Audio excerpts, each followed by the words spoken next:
All right, you got your pen. Got your pen with you that you carried around this week? And your pen that you're gonna carry around this coming week? Got that at the ready? Technically, yeah. Maybe, kinda. Okay. Well, you haven't decided yet, or what? No.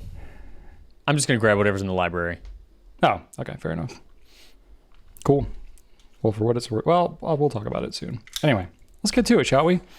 We got to make for a good pre-roll here. I feel like we need a good introduction.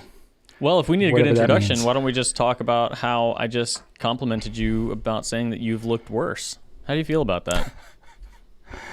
That I've looked worse. Yeah, I commented. That's the advantage. That's the advantage of seeing someone every day for a decade. He can tell you that you've looked worse, and you can believe him, and then take solace in the fact that, you don't look all that bad comparatively. So you're welcome, Brian. You sound like my kids. I just taught them what a backhanded compliment is, and they haven't mastered the technique yet. So theirs are a little bit too backhanded. So Ellie's like, you've been fatter than you are today, and I'm just like, no, that's that's a little too much. Okay, got to learn the nuance. But anyway, nice. They were already doing it anyway. The whole backhanded compliment thing. I really just helped define what it is. Nice. If you're like, hey, wow, your hair looks better than it normally does today. Right. Just kind of teaching them that, and they just like really have taken it to the extreme. Sort of like when I taught them to use like air quotes, and they start using it on everything. And it's like, okay, kids, it's a bit much. Anyway, there we go. Let's get to the Pencast, shall we? Let's get to the Pencast. All right. Hello, everybody. Welcome to episode number 15 of the Goulet Pencast, where fountain pens are still a thing. I am Brian Goulet. And I am Drew Brown. And we are here from Goulet Pens to deliver this casual and informal, tangential and extraneous, superfluous and extemporaneous fountain pen show, where we talk about what's going on at Goulet Pens and in our fountain pen lives. In today's show, we're going to be talking about ink lightfastness, which just sounds really cool if you don't know what that is. Fixing mistakes when writing with a fountain pen. I would know about that because I don't make any mistakes. Very much kidding. And what it would take for us to give up fountain pens forever. I don't know about that one, but we're going to talk about some interesting stuff. So let's start out with some feedback. Drew, what have people been saying about our past videos? Well, Drew has some feedback on this episode because he thought you just said how to fix steaks with your fountain pens. And I'm like, wait, how do you fix a steak with a fountain pen? Like tenderize your steak with your fountain pen kind of thing? You could do that. Yeah. Diplomat Aero, it's got like a, a little rolling pin type of vibe to it, maybe. I don't know. We might need a separate video on that.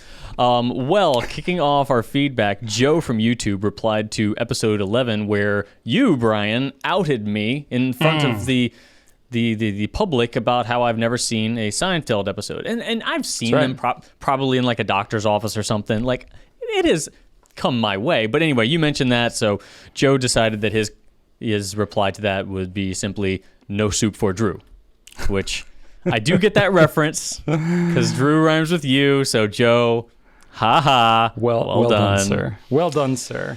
Yeah, that's like the Seinfeld reference that people who don't know anything about Seinfeld probably know. The soup Nazi thing, which word on the street is that it was actually based on a real soup place in New York that Jerry had run into, and after they aired the episode, he was banned from the place and was no longer allowed to get soup because of this. And I was like, that's too good. That's too good. That is pretty marvelous. I don't know if that's 100% verified, but whatever. That's the way I heard it, as Mike Rowe would say. Right.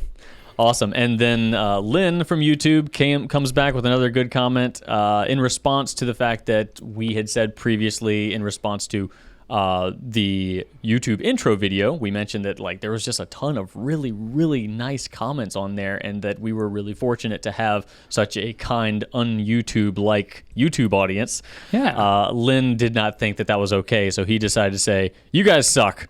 Fountain pens suck." There, you can say you have real YouTube comments now. So thank you. Now I don't feel so left out.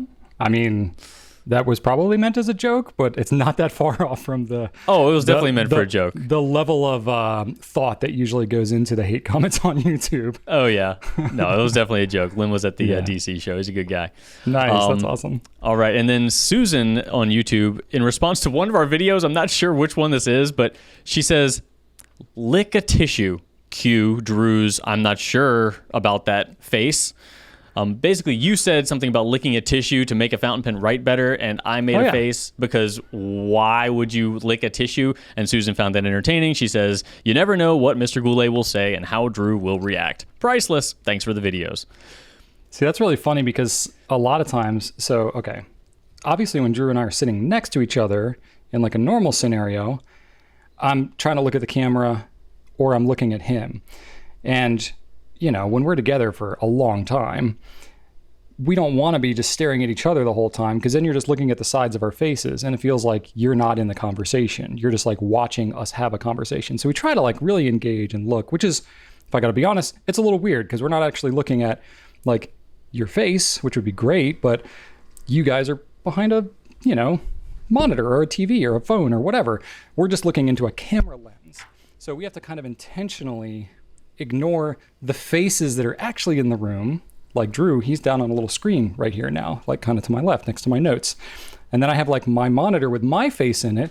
So I got to like not look at myself the whole time, but I got to look right in the camera at you all. So sometimes when I'm saying things and I'm kind of in the zone, I completely miss whatever's happening with Drew's face. So that's kind of cool. I didn't even know you reacted to Why wouldn't whatever. I? Like, why would you lick a tissue? It's going to stick to your tongue. Not really. No, I'm not saying like lick like a ice cream cone. Just kind of dab it a little bit, If I had a tissue. No, you do not lick a tissue on the Pencast. Or a paper towel or a napkin or whatever paper object that you have. All right, that's just better. just dab it a little bit or spit on it if you don't want to actually touch your tongue. Oh, come on, you're making it worse. Spit on it and it. Fine. Go and get a bottle of filtered water and dip your paper object into it to wet it. Then you can wipe off the grip of your pen easier than a dry. I'm just saying like a dry paper thing or cloth thing or whatever is not going to wipe the ink off your grip as easily as something that is wet. And so if you have no other resources, if I'm on a plane or I'm in a hotel room or whatever, I'm just going to grab whatever like paper thing is closest to me. And that's probably going to be a tissue or a paper towel or a napkin. And I'm just going to roll with it and I'm going to move on with my life.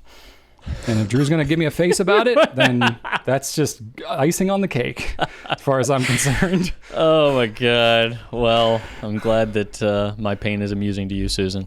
So this is another comment. I'm so sorry. I did not write down who this was from. This was from YouTube though. They said, not my original idea, and I haven't done this myself, but I have seen a YouTuber who is doing it, using a fountain pen and journal to hand write a favorite book. The YouTuber in this reference is writing Lord of the Rings. The idea is that future generations will be able to read a classic or a beloved novel in their great-grandmother's own handwriting. There's no deadline, just take as long as it takes, and it's a way of doing the act of handwriting that may have a value for posterity and not being embarrassing to read, like a journal or something like that. And I had never heard this idea before, and I absolutely love it. Like, I want to do this now. I've never heard of it, but I think it's a great way to just write, and there's no deadline. So you can just, if you want to write, this is something that would always be there for you. So, I might start with something a little shorter than Lord of the Rings. I thought about that. Yeah, that's 3 books. I thought about it, and I would start with Neil Gaiman's Norse mythology. I love that book. I've read it several times, and it can be read by anybody. It's a fun, quick little read, and I think I could manage that one. But then, obviously there are bigger, better books out there.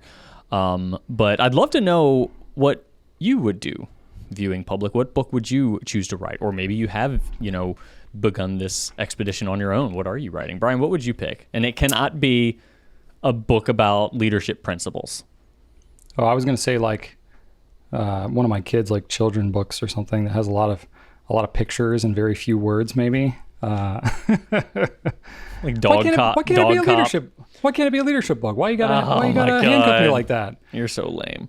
No. Good question. Good question. I don't know. I had this kind of idea, just for context here. Lord of the Rings, if you count the whole trilogy, it's 576,459 words.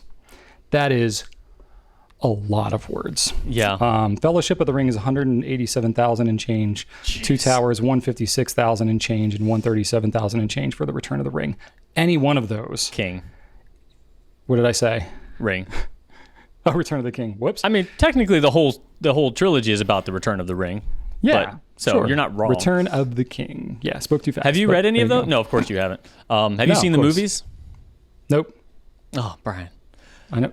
Drew, You're gonna hate this. I've seen no Lord of the Rings, no Harry Potter, I've seen no fantasy like trilogy type thing. Well, You've seen Star Wars?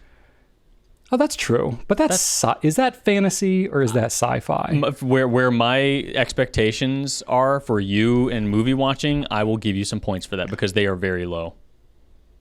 Very, very low. What's very low? What do you mean? My expectations for you in terms of watching good movies. Okay, I've seen all 9 of the main Star Wars movies. You get points for that. So, yeah. I haven't seen the offshoots. I haven't seen the Han Solo one. I haven't seen the other ones that I can't even name. Okay. But yeah, Lord of the Rings, writing that would be an undertaking. Tolkien describes like everything. I remember I've only read one of them, but he was just taking so much time describing a rock. I'm like, wow. Are we still on the rock? Is this still about the rock? Yep. Oh wow, he's still talking about the rock. Okay. Yeah. That makes me want to like look up how long other books are now, just to get perspective. I feel like Lord of the Rings is a long one. That's a big one. But yeah, I don't know, Drew. I've never really given much serious thought about it. I don't know when or how I would even like conceptualize the time to be able to do this. I would just need to find a book that I know I wouldn't run out of space in. That's my concern. It's like, how do you know, based on your handwriting size, how big of a book you would need? So I mean, this is I'm like dusting off cobwebs now because there are threads on Fountain Pen Network from like over a decade ago when I was first on there, where people were talking about that handwriting like long books or writing a novel by hand or whatever, where it was like, what should they standardize on something like a cloth bound like Clairefontaine or something where they could just have the same size like an A4 cloth bound where you can just like have multiples of them and have more or less a volume where you just kind of keep writing. I think that's a good option. Or some people wanted like loose paper that then they actually take and get bound as a book. But even still though, like, I don't think you could do that with something like a Lord of the Rings book. I think if you wrote it by hand, it would be so many pages you couldn't bind it into a single book if you wrote it out by hand. Sounds like we need to find this YouTube channel and watch your videos. I guess so. But interesting prompt. What would you all do? Let us know in the comments. Yeah. Very cool. So my feedback that I got here was in response to the teacher pens question that we had from last week. So all of our teachers who are actually using fountain pens. Peter on YouTube says, I'm a middle school teacher, but have gone a bit down the fountain pen rabbit hole. Lots of mini Tootsie Pops. Love it. Kids love those, by the way. I'm sure you know that. Anyway, I use vanishing points too in class because of the efficiency and of click and use. Big fan of that. I keep a battery of moderately priced pens, one for each period, 5 periods, color-coded by period, Lamy Safari, Pilot Explorer, Platinum Procyon, etc. for grading. Very cool. So kind of what I was alluding to, which is like keep a nicer pen for your own use and then, maybe ones that you're going to kind of leave around more, color coding them or having some less expensive, reliable ones. I think that's great. I'm glad to hear that, Peter. And then Timothy from also YouTube says, as a professor, I use lots of pens, rotating through all. I really like the Diplomat Magnum, Platinum, or Pilot for my project journal and planner due to the finer nibs. Okay. Anything with a good fine tip for grading. For taking notes, for research, I rotate through 2 to 10 pens and inserted a Drew cringe in here because he has 15 inked right now at the moment. Well done, sir. Says, I write a page or two and then switch. And then something nicer in a medium or fine with a blue ink for signing paperwork. and letters that I always keep on my desk. I like the TWSBI 580 ALR Prussian Blue, Monteverde Rodeo Drive, and of course the Lamy 2000 for that. But what I really would like is an ink called Tears of Students. Students often ask how I grade. I typically say with an ink made from the tears of students. That is fantastic. So how about you guys partner with a company and make one? I like red, although have moved away, but open to anything that stands out. Maybe a vibrant purple. A red ink Tears of Students. Does that mean they're like crying like blood? I don't know. That would be a little bit weird from a like marketing perspective, but it would need to be blue. It would need to be, yeah. Like a school blue, the blue, that cobalt kind of mid-range blue is very common in schools. That's really interesting. I don't know. That's funny. I'm curious if other teachers if that's just Tim's cleverness there, or if that's something that's common among teachers. I wonder which they grade with tears of students. I wonder which company would be the most likely to produce that ink. Oh, good question. I mean, Diamond did writer's blood, so I wouldn't be surprised if they did it. Maybe. I mean, Noodlers could potentially, but you would need some but then deep history, and there would be something else going on in there than just this concept. But. Yeah, Nathan would put like a picture of like an actual crying child on the label, and it would disturb everybody, and nobody would want it. Probably, yeah. I don't know. Organic Studios, maybe. Yeah, that'd be a good one. Yeah. But then it wouldn't be able to function on normal paper, and it would like start melting whatever you're grading. And well, that would be perfect for kids, then, wouldn't it? It would get all over everything. It would make a huge mess. Oh, good stuff. Well, thanks for the feedback, everybody. Love reading your comments. It's just fantastic. And we get plenty of wonderful engagement, except for the haters there that say that fountain pens suck. But, those are very few and far between. All right, moving on to some new stuff.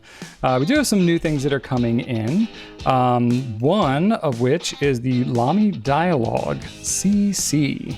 So the Lamy Dialogue is one of those retractable nib pens that probably isn't known about in the mainstream pen world by any stretch of the imagination, but it's a really cool feat of engineering and works differently than, say a Pilot Vanishing Point and maybe some of the others you've seen. It's a twist retractable, and it twists in the middle, and the nib comes out. It's got that full Lamy, that 14 karat gold nib that we've talked about before that I love so much.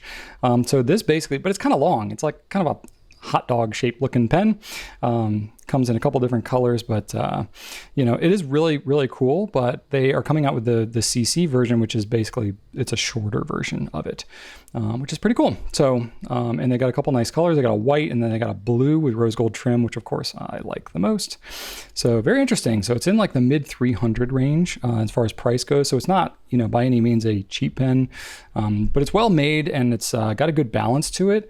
I think it'll be really appealing, especially if, if you've ever used a Dialogue, regular Dialogue 3. It's really long, it's pretty weighty, and I think the Dialogue CC is going to be a little more favorable. And it's got a roll stop in the front instead of a clip. So if you've ever found the clip to be kind of obstructive, because these retractable nib pens tend to have the clip at the end that you hold on the grip end, so that when you hold the pen, basically in your pocket, the clip is up, and so is the nib. Well, this pen, it's just got a roll stop, and it's very unobtrusive. So I think that, it's worth a look. Now, I will say Lamy's been pretty disrupted with COVID stuff. And so I think we're going to get, a shipment in, and then it's going to be a while before we get more. So I don't want to overhype it, but if you are super interested in this pen, I think we're going to get a very limited amount of them. So just keep that in mind in terms of availability. Extra fine, and medium nib is what's going to be available on that pen. We should have it late September, early October. We don't have an exact date, but that's what we're looking at. It's up on the site. You can sign up for the email notification list if you are interested. And then another pen that has actually been out for a while, it was kind of just not as much on our radar, but we're going to give it a try, is the Pelican Twist. So this is, I think, normally kind of geared for more of a starter pen. I hate to call it a kid's pen, but it's got a little bit of that vibe. It's interesting. The pen itself literally is twisted, which is cool. It's an injection molded plastic. It's nothing elaborate, but the grip is really cool. It's a very, very distinct triangular grip. So I think that's more where like the kind of starter pen kind of comes in. It's really like if you are trying to get someone to hold the pen in the proper position for writing with a fountain pen, this is one of those pens that will force you to do that. So for that reason, I don't think it's going to be for everybody, but it's a big pen. It's a light pen. I think for people who have maybe like hand issues or any type of arthritis, carpal tunnel, that type of stuff, and it's just hard for you to write with pens. These are really light. They're very large, and I think that you will enjoy it very much. So it's definitely worth a look. $24. Not too bad. Does not come with a converter, and that's where we got to talk about these converters, right, Drew? Because you've tested these a little bit. It is a standard international pen, so it takes a short and a long cartridge beautifully, which again, these are geared more towards starter, fountain pen users. So the cartridge thing is going to, of course, be more of what they're kind of intended for. And they come with a long. With a long, yeah. When it comes to a converter, it will lengthwise fit a standard international converter, but I don't know why, and for whatever reason, it's not grabbing. It's just not holding on. The cartridge fits fine, but there's just something about the end of this style of converter that it will not actually grab onto it. So it's really weird. We're talking with them and seeing like, hey, what's up with this? But as Drew's showing here in the video, the the less ornate version of the, there's a version. There's a common version with a metal collar around the tip here, and then there's another version with no metal collar. It's just all one piece of plastic, a little bit more frosted, less clear. This one seems to work fine. And this one it must be something with the tip or just the type of plastic that's used on that tip. Just the tolerances on these converters is incredibly small as to whether they will work or not. Oh, I kind of got it. Nope. No. Yeah, no. We can't get it reliably, certainly. So we're kind of just like stuck a little bit in terms of how to say what's the best way to use this pen. It is not eyedropper convertible because the back of the pen has literally holes in it. And so unless you do a serious permanent modification with plugging it up somehow, which I wouldn't necessarily recommend, you're going to be using a cartridge or a converter. So for now, I would say plan on refilling ink cartridges, which you get a good capacity with a long cartridge, and you get one with the pen, so that's fine. But it's a little bit of a bummer that like the converter thing is kind of weird. And so we're debating internally, like, do we source out like a different type of converter? Because the converters that we have, the one that Drew just showed there, it sometimes comes with certain pens. So like you may have some laying around, but it's not something that we currently have available as its own standalone product. We might be able to get it, but it's like, this is a new pen, and if it's like not well received anyway, are we going to go and source out this whole new converter? It's going to confuse everybody, and it's just going to be for this one weird pen. We don't know. So we're kind of in just very much like an experimental phase with this Pelican Twist. Another kind of bummer is the one standout color for this pen is the Mystic, which is kind of this iridescent color. And of course, they don't have enough stock of it. So like we got, an okay stock of the other ones, but the Mystics are all back ordered. So like they're not going to be coming for a month or so. This is like just everything that we're dealing with COVID life right now. And I think just the demand for these twists, the Mystic was the standout, and whatever stock they had at the distributor level has gotten snatched up. And so we didn't even get like a tiny, tiny, tiny fraction of what we would need to actually launch that color. So we are going to have to wait until they restock. So anyway, but still, Pelican Twist, it's a cool pen. It writes really well, medium nib only, but it's really smooth. So like if you can deal with some of the weirdness of it, it's actually a great pen and not bad for the price, but of course there's considerations to be made. And it does post really well too, even though it's twisted like that. It posts. That blue one didn't post great. I had to kind of cram it, but it's fitted perfectly. Okay. It's definitely intended to be post. Like it posts surprisingly well. Gotcha. There you go. Okay, so it's got some considerations to be made with it, but still, if you happen to have one, please let us know what you think. If you get one, definitely let us know what you think, because we're still in experimental kind of prospecting stage with the Twist. That's right. All right, Drew, what you got? Another thing that came out this week was the Peniter Avatar in black matte.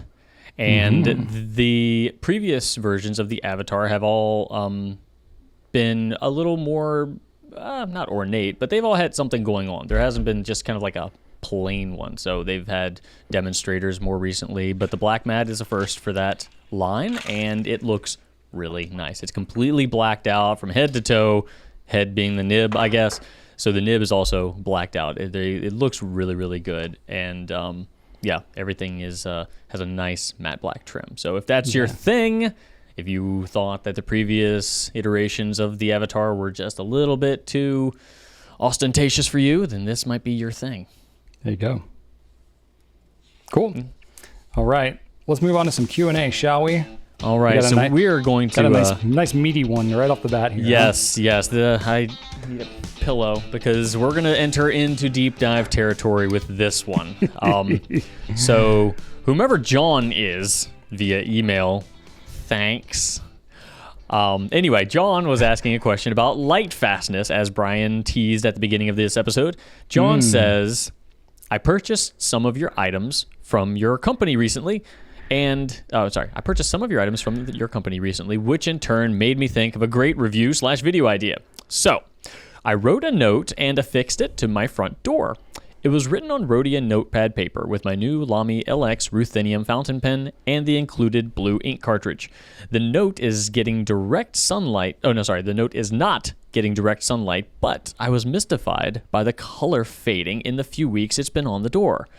Maybe do a series where light fastness of various inks is tested. Paraphrasing.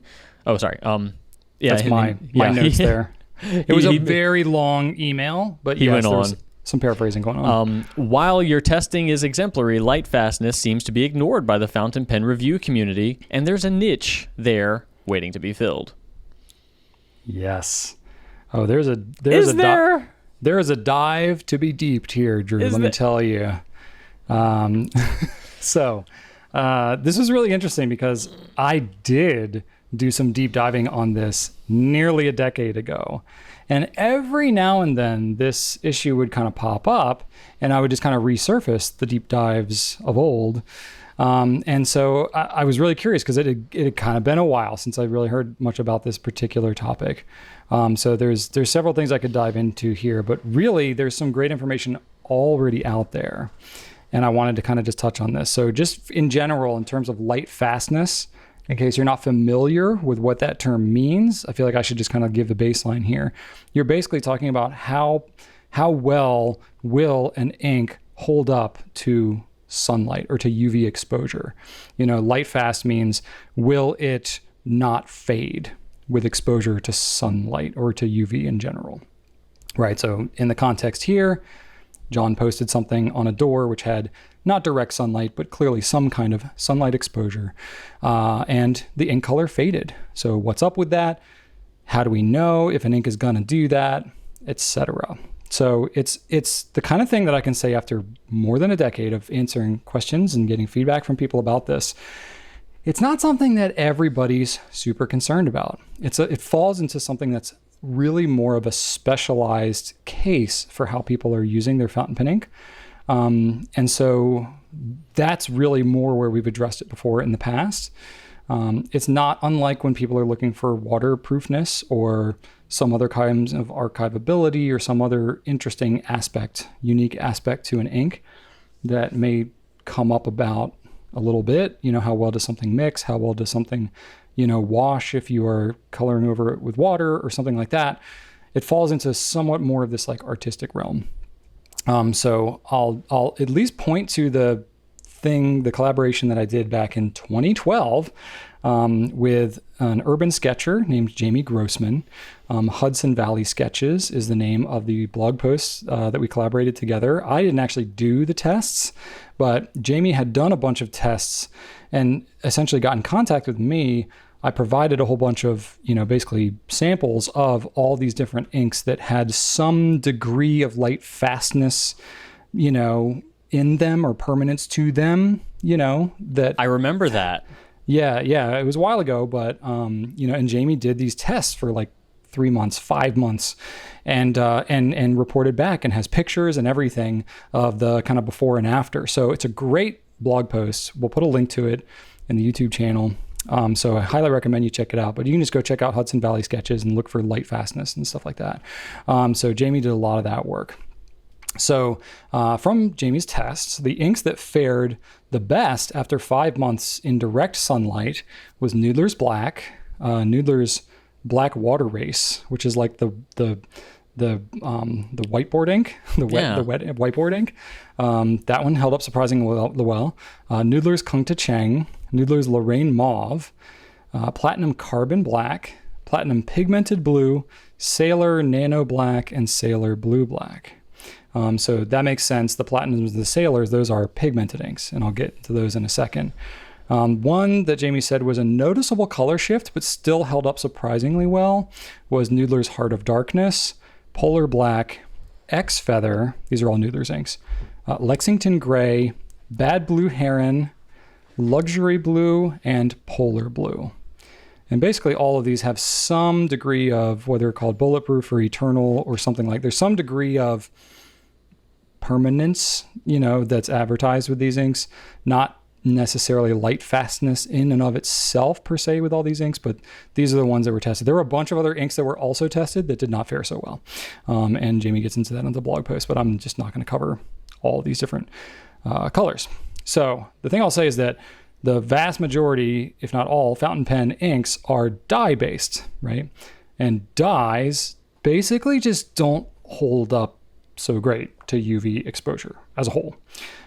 Even some like old iron gall inks and things like that were really kind of made to be permanent, they can last a really long time when they're stored properly, but in direct sunlight, it's just not going to do so great. If you think about like the Constitution, the Declaration of Independence, these documents are only a couple hundred years old, and the only reason they can even be on display is because they're under like this protected glass, and they're like stored in some gas that keeps like the paper from degrading and all this kind of stuff.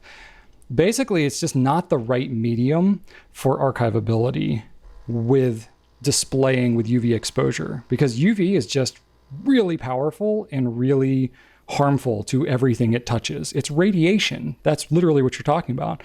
So if you are wanting some degree of display art permanence, it's really just the wrong medium. You're trying to do something that really shouldn't be done. I mean, when you're talking about, if you're a painter, you're using pigments, there's physical particulate that is helping to prevent the UV exposure from breaking down that paint, breaking down that canvas. Even still, that stuff needs to be under consideration. But both the paper itself and the fountain pen ink, the dye-based stuff, it just does not hold up great, even in a relatively short period of time. When you're talking about archivability, a matter of weeks or a matter of months, that is not a long time, and the stuff degrades really quickly.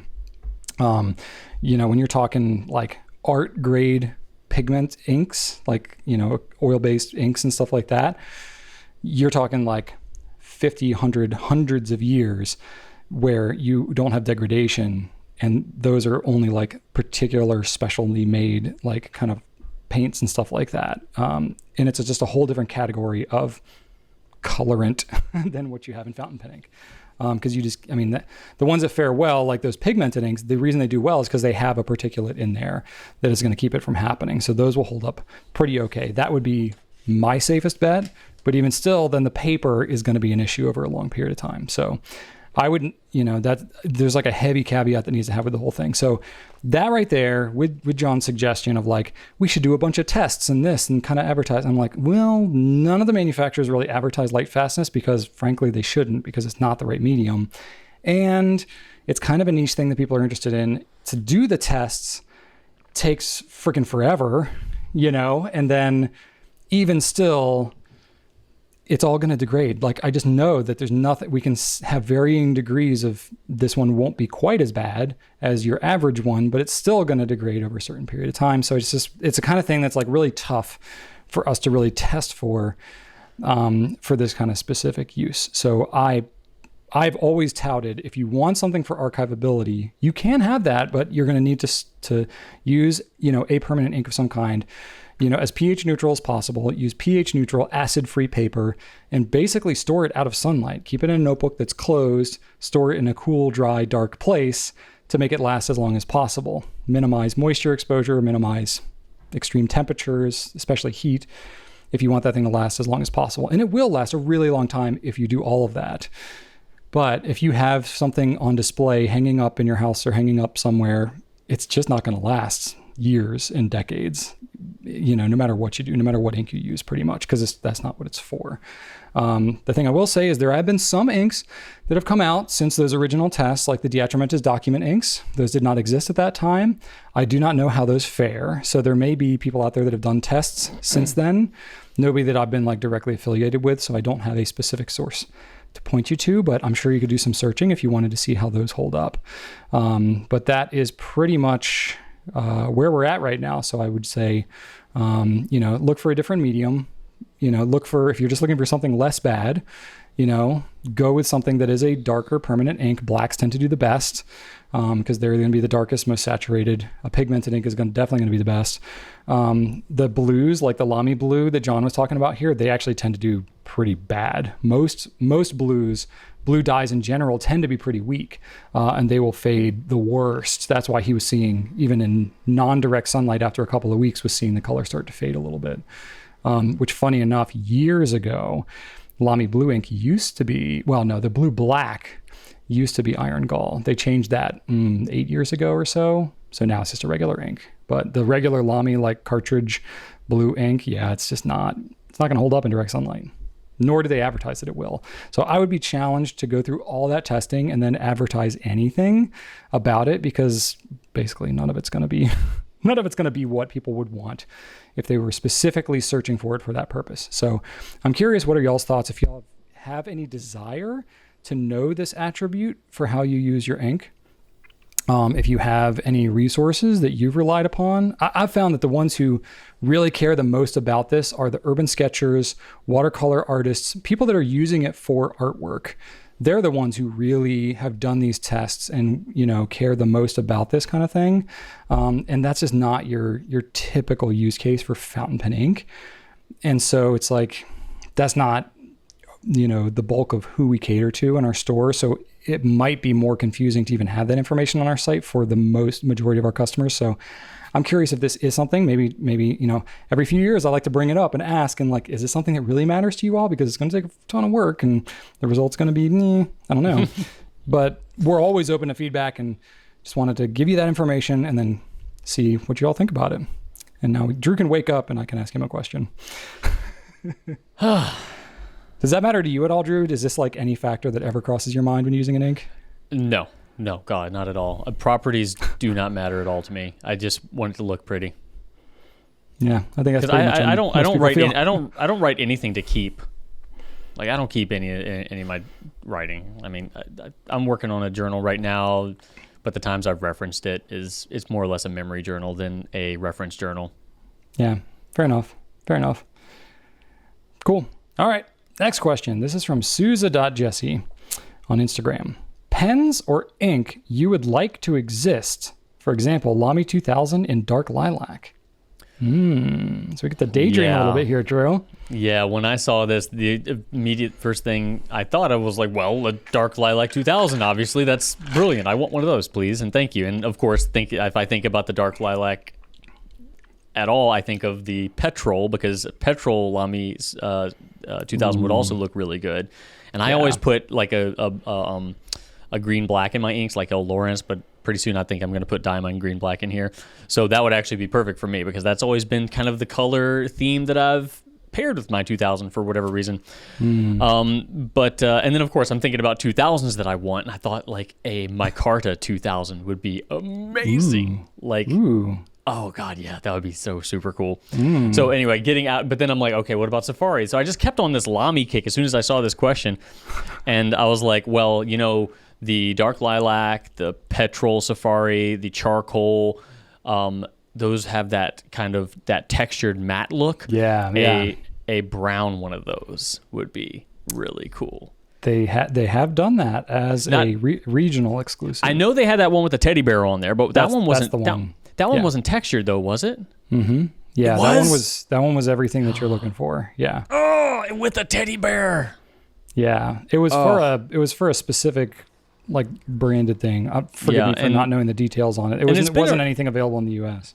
It's been around for a long time, though, so I feel like you've had ample time to gift me that pen, and you've chosen not to. So, well, we never had it here, Drew. Like now, it's an out. Is that the limits of our friendship, Brian? It's. Oh yeah, there's definitely limits to our friendship. Drew. We have a continental.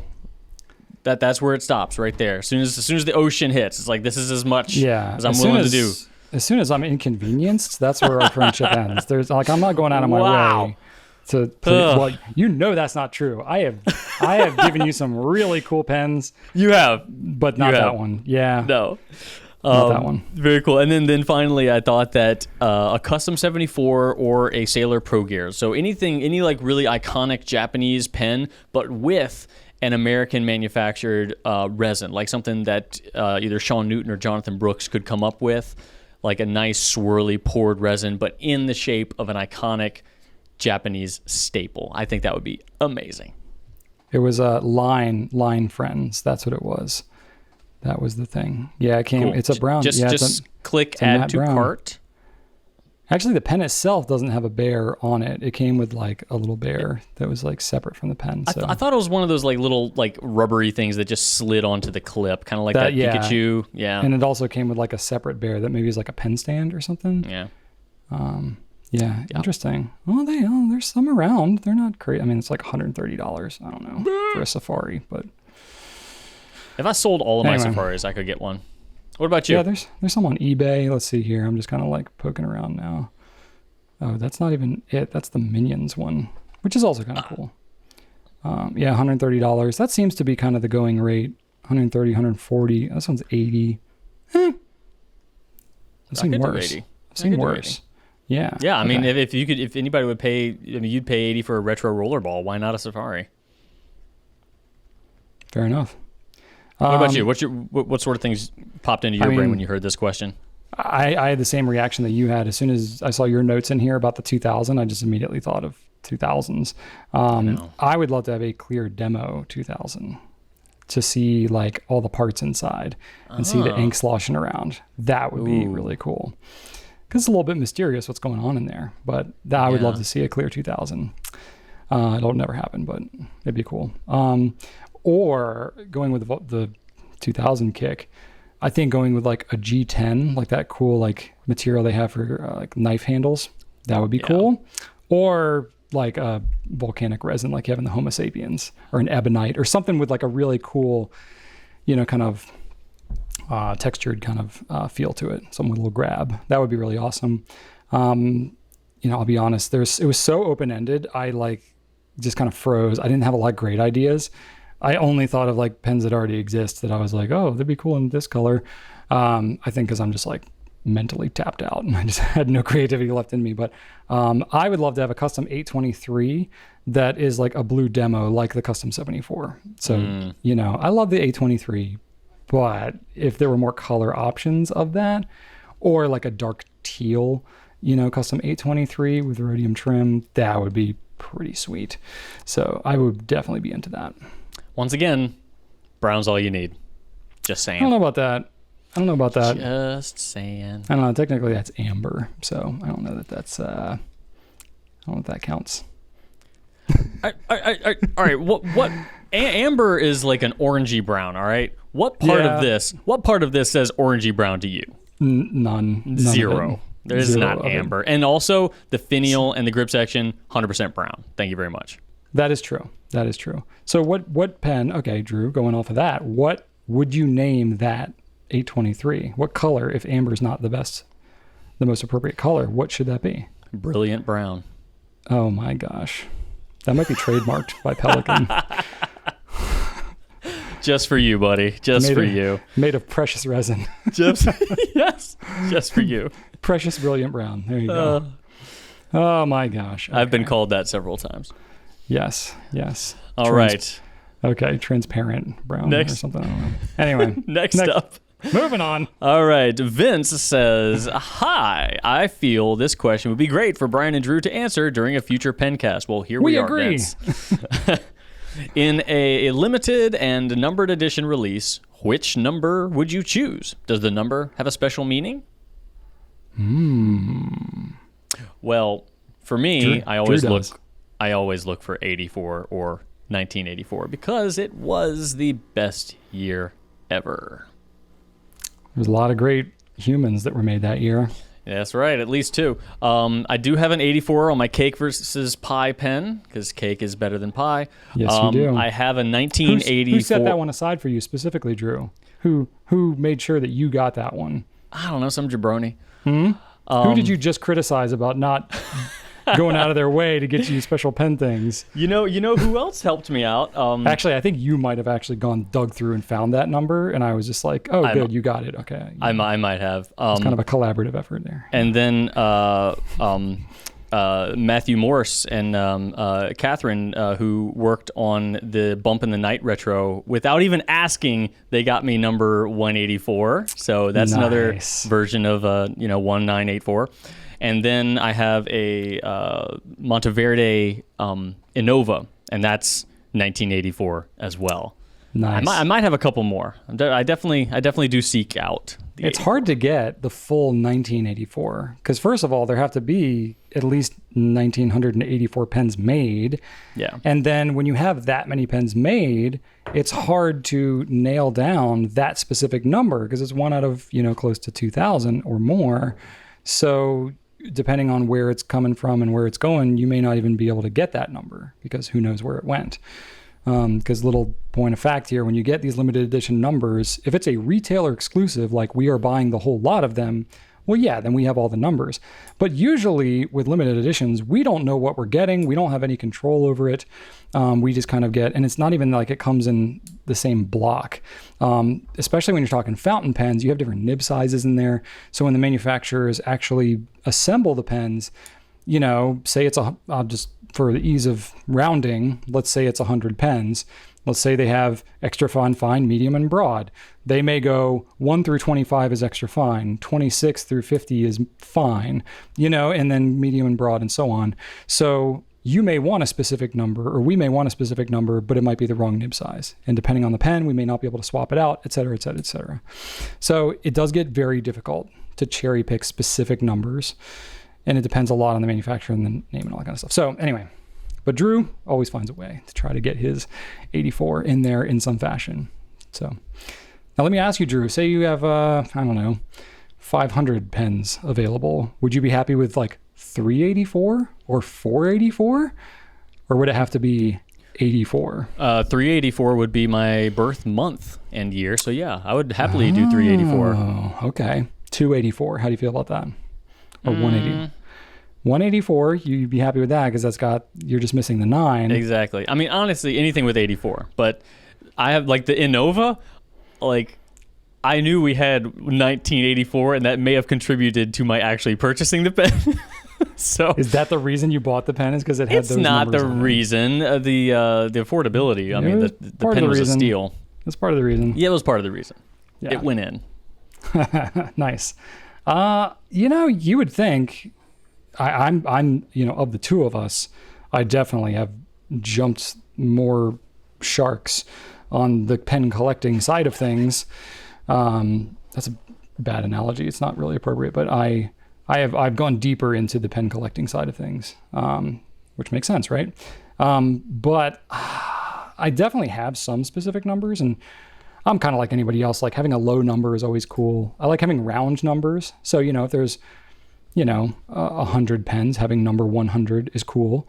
Or having number, 50 out of 100 is cool, as opposed to 47 or whatever. I don't have any superstitions around any particular numbers. Even, I used to want to get like a low number, or like a specific, like number 1 or something is really cool. But honestly, in recent years, I've actually shied away from those more desirable numbers because I want, actual like pen fans, pen collectors to have those numbers and not hoard them for myself. Like I just don't really feel like that's fair. Well, no one else wants 84, so you're fine. You're not taking anything from anybody else. My Santa Jaws is 84 too. Yeah, it is. I'm lately I've been more just like whatever is the least desirable for everybody else. It's like I'm gonna have the pen. I'm gonna enjoy it anyway.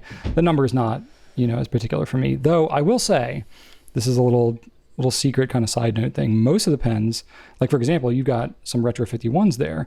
So we always have when we're doing an exclusive, we get what are called artist proofs. So basically, you get a sample of the pen made up in advance to make sure that it looks good. And sometimes there's a couple, iterations you have to do, or you're debating between trims. So lately, those are actually the pens that I've hoarded for myself because they're not in circulation. So it's, I guess, in a way, even more special because there's basically only one of them, and sometimes they're like, there's a typo or there's something weird going on, and it's a sample. It's not meant for public circulation, but those are more the ones that I would take in my collection. And then it's only if like I need to have it for reference in a video for publicity's sake that I would then take a numbered one. But otherwise, I'm usually happy just to keep the proofs. Yeah, my Abominable is a proof. Nice. Cool. There you go. Well, all right. I'd love to know what all. I know some people, it's like, oh yes, it's my birthday, or it's my kid's birthday, or the year of my anniversary, or whatever. Please let us know in the comments what numbers you all tend to gravitate to, or if you don't really care, or whatever. I always find it fascinating to hear why people are drawn to certain numbers, and it can make a difference between some people like Drew with his 1984, whether or not they'll choose to get a pen. So, all right, next question we have is from James, and I know we all want to hear what James has to say. He says, "Hi, Brian and Drew. Sometimes I get paper fibers caught in my nib, especially when using my Vanishing Point extra fine nib on cheap paper." Well, that makes sense. "This causes extra broad, unwieldy pen strokes until I clean off the nib. What's the best way to prevent this from happening when I can't control the paper that I'm using? And what's the best way to clean up the nib when it happens?" So basically what he's explaining is that the pen is essentially like pulling up the fibers actually from the paper. It's getting stuck in between the tines, and you're getting kind of like a felt tip pen kind of result where the ink is trying to flow through, but you got this wad of fibers in there, and it's just giving you a big like blob of ink that's writing, and it's not your tip, the nib tip is not what's actually touching the paper. It's like this fibrous blob. And so what do you do with that? How do you clean it up? And Drew, I know you got some thoughts. Yeah, well, I mean, first of all, how to clean it, brass sheets. We sell them. They're really affordable. They're really great. And when you can just keep trimming them down until you have something about this small, which is what I have right now because I've used it so much.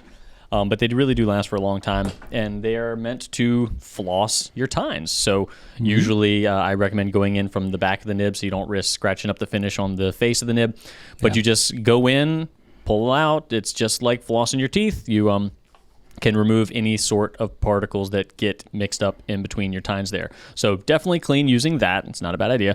And then as far as avoiding it, if you cannot control the type of paper you're using, especially if you are a fan of the extra fine nib, you are going to need to be a little bit careful with your pressure. If you are pushing down too hard, you're going to open up those tines, and open tines tend to dig up paper a little bit more if they're not.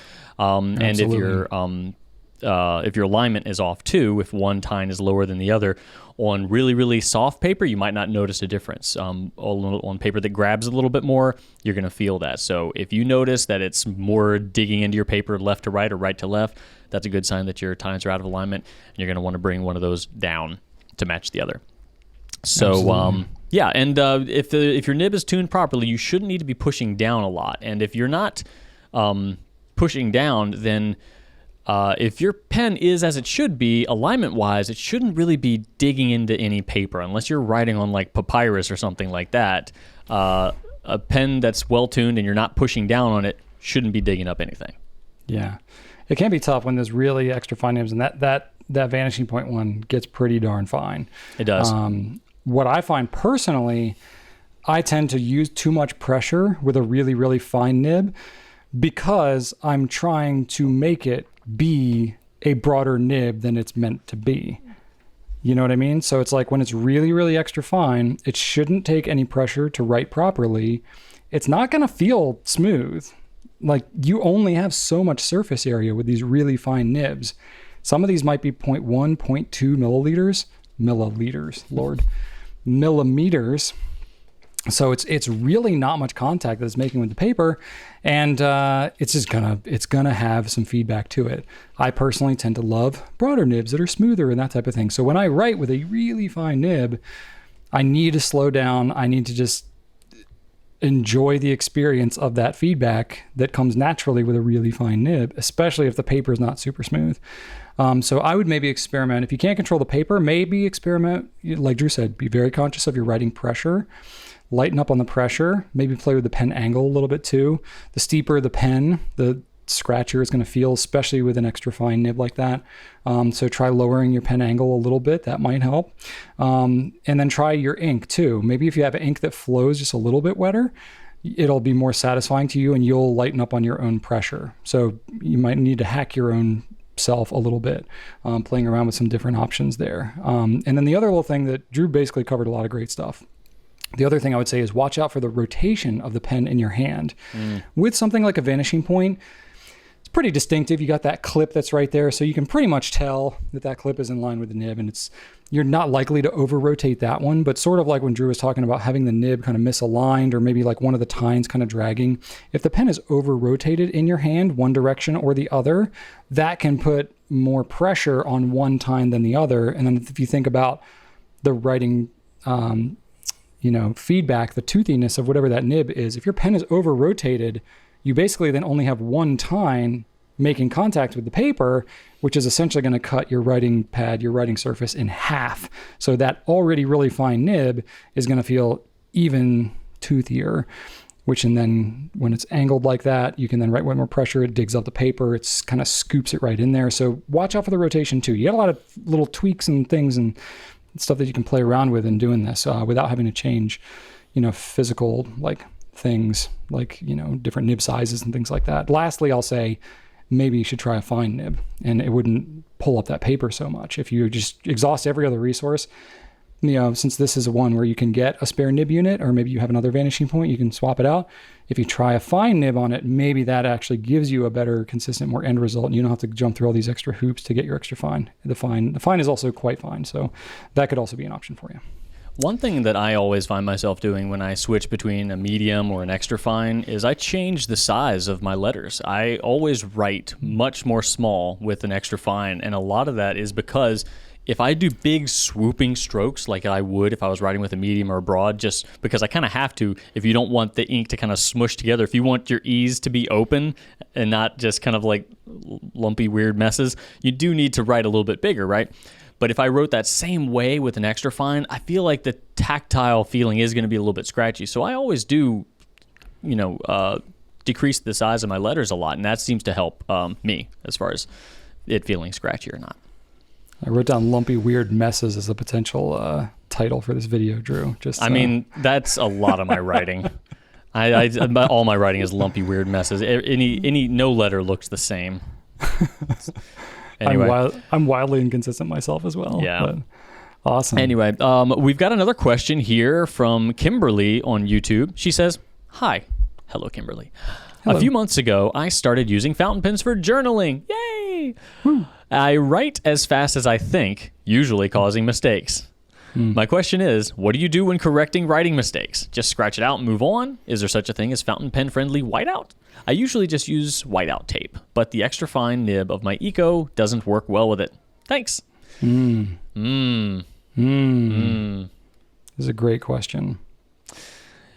If it were me, it depends on who's going to see it. So if I'm writing in my journal, if I'm writing notes for myself, if I accidentally put an E before an I or vice versa, I'll leave it because I know that word is supposed to be friendly or believe.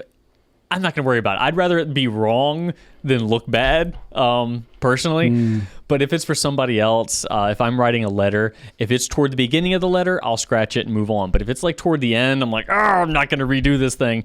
So I'll just kind of like draw a little square around it and be sad. But I'm also not a very aesthetic writer. I don't decorate or have a set style or, I don't set out to have pleasing aesthetics in my journaling. So it's more utilitarian. Yeah, I think that's probably where most fountain pen users fall. It's different if you're, say, in like the calligraphy world, because there you're, if you're writing place cards for, some fancy dinner or a wedding or something like that, well, that's different. You don't want any mistakes. So you're either going to like toss that thing and start it over, or you're going to find some way to kind of correct it and all that. But it's something that I've always wondered, like, how do people do this? I think most people fall into your camp, Drew. Most people who are writing with fountain pens, it's mostly for their own notes and their own stuff. Most people, it's like, if you're writing with a regular ballpoint or a rollerball pen, most people are just like scratching it out and moving on anyway. I don't know a lot of people that are like really obsessive about whiting out every mistake they have to make it perfect. They just like scratch it out and keep on rolling. Well, I was thinking that there's probably a lot of fountain pen users who do have a much more attractive journal, who use stickers and washi tape and things like that.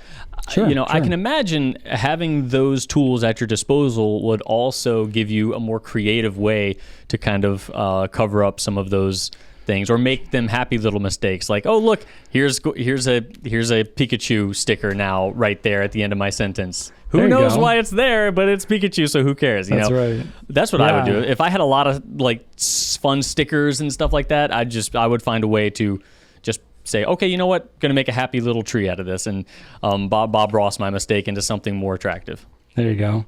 I think there's these things out there called ink eradicators, which it's more of a tool that's used in schools, and it's sort of like a whiteout type thing. I've never actually used one. I've seen them around, but like they're not really widely available in the US and not really something that a lot of people know about. It's much more of like a European thing, I think.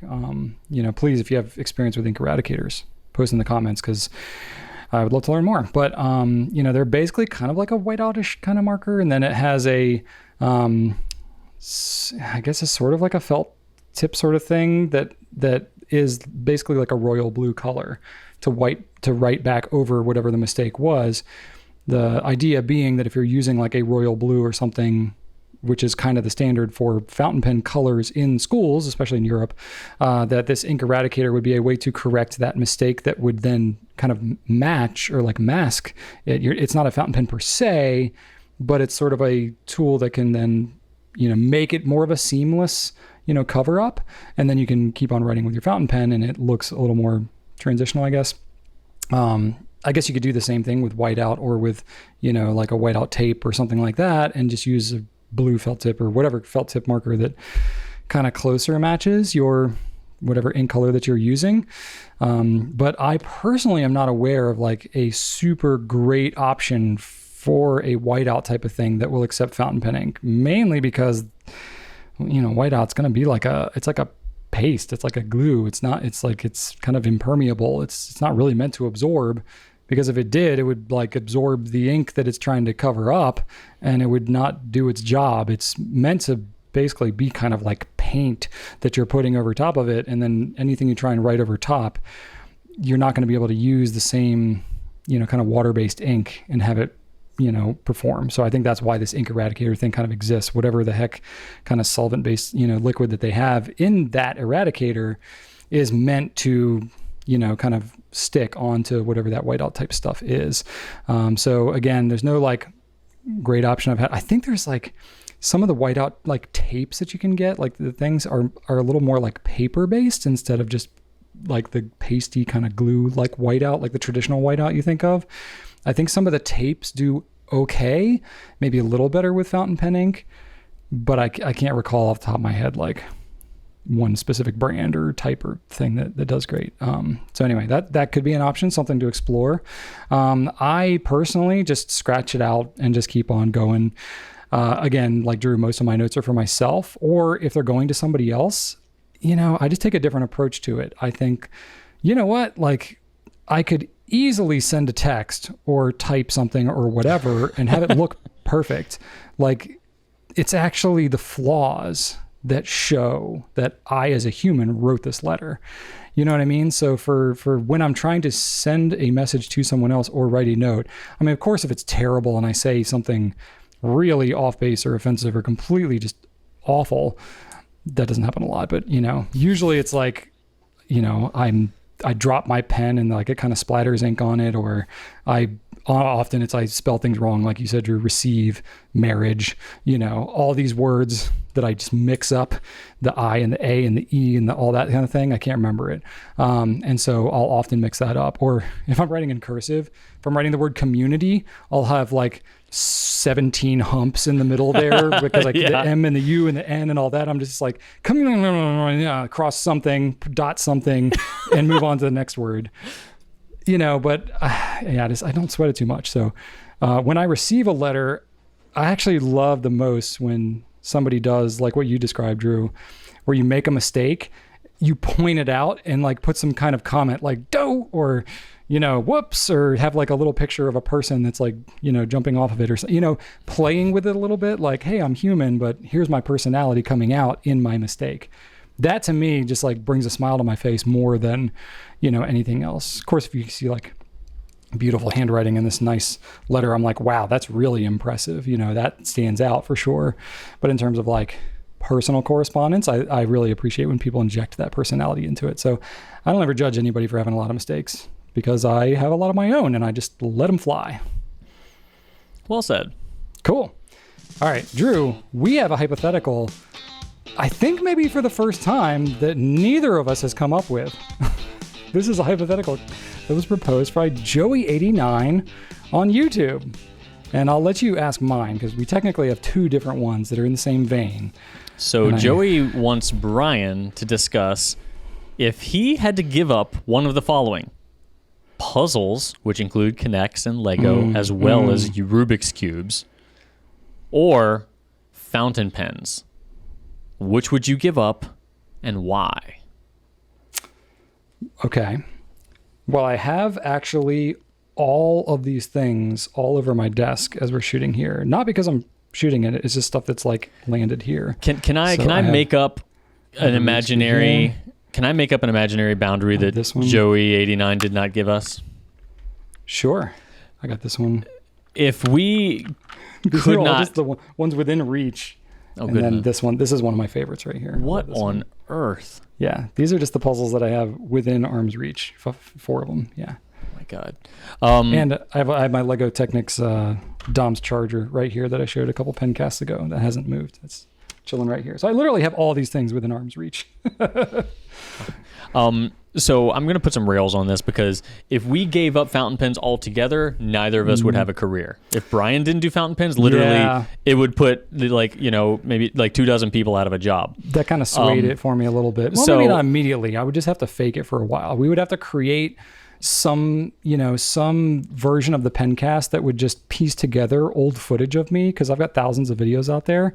So I wouldn't be able to touch pens anymore, but you would just have to like stitch together like individual words of things I've said in the past. Obviously, if I have to choose between like, my career or something like that's kind of so let's say that for the sake of making it a little easier to debate, that you'd be able to use them for work purposes only. Like nothing creative or fun or personalized. Like you'd be able to do your Nibnook or research for a video, but that'd be pretty much it. So that's what because otherwise we're both just gonna be like, well, yeah, fountain pens, because I'd like to have a job, please and thank you. That's such a tough question, because that is just like so hard to separate out from my reality, because I have been doing this full-time plus for 12 plus years. Yeah. I don't know what life would look like with that, actually. So my initial thought before that caveat there was that, I would definitely keep fountain pens, because that's my career, that's my livelihood, that's my family, everything. So I provide for many, many people through the fountain pens. I do greatly enjoy the fountain pens. Dang, this is really hard. So I will have to really heavily nuance this whole question. If I was using fountain pens for work, that would satisfy a lot of my fountain pen like desires, right? So it would be easier for me to give up the fountain pens in my personal life, though I would not enjoy it, the puzzles and all that kind of stuff. That's like stuff I do with my kids that would be really hard to give up. And that's part of my childhood too, whereas fountain pens were not part of my childhood. So I would still have fountain pens in my life, in the work, and I feel like that could satisfy enough of it to where it would feel like less of a loss maybe. But at the same time, I've gone through phases where I haven't used puzzles, where I haven't used Legos, especially literally while we were building this business, and especially in the early days, I gave up everything else while I was making videos, doing pens, all that kind of stuff. I gave up. Honestly, if he'd said tools, that would be even harder because me, Drew, I'm really into tools. I do a lot of repair work around the house and these kinds of things. So tools I would have a really hard time giving up too. That actually would probably be a better one, tools or fountain pens. So I'll say I would give up fountain pens, but in reality, I feel like I would have such a hard time actually saying I would only use them for work, because the work and personal life is so blurred. That line is so blurred for me. I don't know how I would actually distinguish those two. You know what I mean? So I'm actually going to completely backpedal on what I said. I think I would keep the fountain pens just because I would have such a difficult time distinguishing what is my work and personal. I would just go all in on fountain pens because that's what I've done for 12 years. And I've puzzled more and less here and there. I've used like Legos and toys and other things. That's all just kind of fun stuff. But the fountain pen thing is both fun and has been my career, my livelihood, and it's everything I'm kind of known for. So I would hang on to the fountain pen thing. I would lose so much of my identity probably if I had to give that up. Even if it was just doing it for work, if I had to give it all, like more of that up, that would be tough. That'd be tough. Good question though. Wow, gosh, this is a miserable hypothetical. I don't want to have to think this hard. These are really tough situations. But anyway, all right. So Drew, for you, your caveat to this whole thing was if you had to give up either video games, including all of your consoles, or fountain pens, which would that be and why? I mean, like I mentioned, if I would have to like give up my job, like I wouldn't be able to function in this role. If your job literally is like playing with pens every day. Yeah, I would not be able to function. So that being said, same caveat though, like you gave to me. If it was, you could do your job, but nothing beyond like what was asked of you for pens. Honestly, like you're not allowed to enjoy them. I truthfully don't even need the caveat because I would give up fountain pens either way. I would give up my job. I'm sorry, Brian, but you can't take video games away from me. Ooh. All right. Sorry, I'll be the custodian at Goulet Pens, but maybe if I'd given you more special pens, maybe if I'd gone out of my way. That's it. If you have given me that brown Safari, I would be like, well, fountain pens, of course, because I have this brown Safari. But now I'm not saying that. I'm saying video games all day long, man. You reap what you sow, Drew. I guess I've chosen my path and made my bed, and now I got to sleep in it. You know. No, video games have been such a big part of my life for all of my life, and I have dedicated so many hours of my life to, collecting and playing. Like that is my most long-lived hobby, something I'm still doing. I've had plenty of random hobbies, plenty of little random collections, rabbit holes I've gone down, and the space that video games make up within me is much larger than any other hobby, including fountain pens. It's like one of those things that I can see myself like always finding solace in. It's my happy place. When I'm an old man, I'm going to be playing old man games. Like I'm glad I have them. And I think that if they were removed from me, I would be missing a big chunk of what brings me joy and respite. So yeah. What are old man games? We have yet to find out because the generation that grew up with video games has yet to enter the geriatric zone. Okay. There will eventually be games made for old people, like people like us who grew up with a Nintendo that, kids are going to be like, oh man, that's an old man game. That's a game made for old people. Who knows what they're going to look like? They're probably going to be just kind of, reminiscent of kind of classic games. Maybe. I don't know. Maybe there won't be a difference. Maybe that's going to be the one thing that unites all of society. I mean, some of the games that my kids play now, I'm like, this is giving me a headache. Like, I can't play that game. Like, Joseph plays Sonic Dash. Have you ever seen that on... It's like one of those endless runner, games. Oh, yeah. And, there's just so much happening and just like rings are everywhere and there's enemies all over the place and he's running and jumping. And I'm just like, this is like, too much. Like, I'm not enjoying this. No, thank you. I think that maybe games, as they're trending now, are trending toward a little bit more instant gratification, a little quicker, very fast-paced, long-form narrative games with a lot of dialogue and a long, drawn-out story, I think, are less common. So I'm thinking maybe that will be the de facto old people game, like like old RPGs or something. I don't know. We'll find out. Okay, stick with enough. us. I'll let you know, because you're more into them than I am. I'm less invested. I've kept up less with recent video games, so I'll probably be more into the old man games before you are, Drew. So I will let you know. I'll let you know. I haven't bought. It might just be the difference between old people play consoles and the young people play whatever is attached to their retina at the moment. Yeah, whatever computer chip they get implanted into their brain. And they're just I'm like, no, I need a controller with a cord attached to it. I mean, a little bit. I am picky about what controllers I use. The kids know that. I can't use those little Joy-Cons on the Switch. Like, no friggin' way. Like, those things are too small, and I cramps my hand up, and I'm like, no. I need, like, the big fat controller, like original Xbox, like that, like meaty Sega Dreamcast. That was like my favorite controller. That thing was like grabbing a dinner plate. It was just like like a thick dinner plate, and you were just like, yeah, like it's like grabbing a steering wheel. Like I can hold on to this. I know I'm playing a video game when I'm holding this thing. Remember the Dreamcast, Drew? Oh yeah, no, the original Xbox. Huge memory cartridges that you would like shove into the middle of it like a magazine on a rifle, and you were just like, I'm ready to play. I got my 16 megabytes of memory stored in my controller, and I'm ready to play Tony Hawk Pro Skater 2. Yep, the original Xbox Duke was a hell of a controller too. That thing was massive. There you go. Yep. Oh my goodness. Remember the GameCube? That controller wigged me out. That thing was wacky. That was freaky. Anyway, great questions. All right. Let's move on to the pen of the week. So we carried around, both of us, a Diplomat Aero, slightly different versions. Drew's a little browner than mine. Fair enough. Different nibs too. So Drew, why don't you go ahead and tell us what it was like for you to carry around your honeymoon, newly acquired brown arrow. I will just put a disclaimer out there. I very much am in the honeymoon phase with this pen. I've been wanting this pen for a very long time, and it is new to me. So thinking objectively was a little bit more challenging.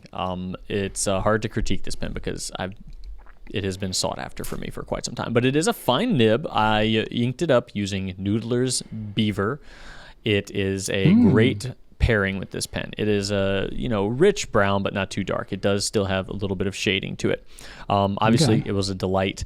I found myself writing with it kind of like this a lot because I was just taking a note and literally keeping the cap in my other hand. I would just like jot something down and then pop it in. But if I was writing for a little bit longer, I would post it every single time. I really like the weight of it posted, and like I mentioned a couple episodes ago or last episode, when I have that extra weight in my hand, it is kind of a tactile reminder for me not to press. It's like, okay, it's kind of pulling my nib away from the paper a little bit, so I'm not tempted to let gravity draw me down to the paper. So I did post it whenever I was writing kind of more than a couple words. But I found myself writing with it quite a bit. I didn't have to refill it. I still have plenty of ink. Nice. But as you know, this pen is not made anymore. This was a discontinued color. So I acquired it through some help from our distributor, and there was some nib swapping that happened before this pen could come my way, and I was informed of that. However, what I think happened was something a little bit more unique than a nib swapping, because I noticed that there was a Jinhao converter in here. I'm like, oh, okay, whatever, that's fine. But then I put in a standard international converter, and it did not fit. Not at all. Like, not at all. Yeah. So what I think... To be clear, this is just a discontinued color. Like, the arrow hasn't changed. No, like, but what I think... The arrow is still the same. What I think happened was that this was originally a roller ball that they had threaded on the grip of a fountain pen. So the back end just does not have enough space Is there like a spring in there or something holding it back? Or is it, do you think it's like actually machined differently? I think it might be machined differently. So really? That's interesting. Yeah. I mean, it's fine. This Jinhao thing will work just fine. And if not, I can refill some cartridges. But I found that to be interesting. So that is interesting because we don't carry the rollerball. All we carry is a fountain pen. So sometimes we'll run into this, like the situation where like we don't know intimately how the rollerball might be made differently. I would check and see if there's a spring or something What do you see in the back of yours? Do you see like a little? Do you see like a little hole thing? I see darkness. I don't really see anything back in there. Let me see if I see a little thing. I don't see a little thing. I mean, I basically just see I see the inside of like just the bare metal. It's like a silver metal part, which is clearly like the end cap to this thing. No, I definitely do not. Nothing else. I see nothing else in there. No, I see a little piece of plastic in there. I see, Drew, knowing what I know about how probably these pens are made, I'm sure like the actual machined like metal barrel of the pen is exactly the same. Because why in the world would they machine two different things? There's probably some little plastic insert or something that's made to hold the rollerball back that you can probably pull out of there if you're determined. I bet you can get it out of there. All right. Well, I don't know how, but you can figure it out. But I'm almost positive it won't. So that must be why there's a Jinhao converter in there, because that converter is probably a little shorter than the regular one. Okay, interesting. Well, you're talking about a discontinued color of a pen that was clearly modified at some point. So no one who buys one will be in this situation. No. But that is interesting. So, I did this detective work and do this, Yeah. But other than that, I friggin' love it. Great. Awesome. It's delightful. Yeah. Okay, so I also carried my my Aero around, and this was my original. This was my OG. This was actually the one that we acquired first. Oftentimes I am the guinea pig, right? When we're looking at new brands, new things like that. So we had heard about the Aero. The Aero's actually not been around that long, maybe 5 years at the most, something like that. It hasn't been around for like decades. So we had kind of heard about the Aero. So I bought one to be the guinea pig. It was this one.